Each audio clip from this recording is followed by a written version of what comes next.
Sen атылып кетмексиң өз мекениңде. Кытайлык кыргыз Кубатбек Ахемит. Анткени сен Кыргызстанга келип алып биякта жөн жүрбөй тварт этип, бирөөдөн 22 000 доллар алып, якобы Кытайдан трактор чыгарып берем деп.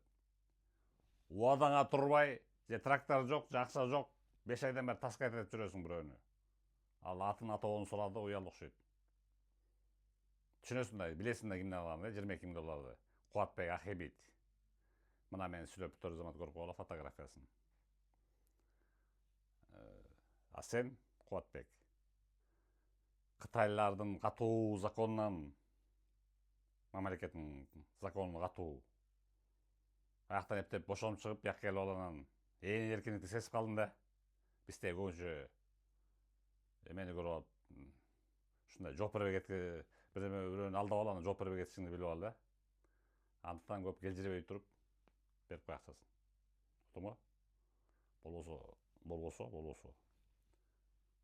Кабарың Кытайга чейин жетиши мүмкүн. Мен видеомду баардык жерден көрүшөт. Мына көрүп койгула.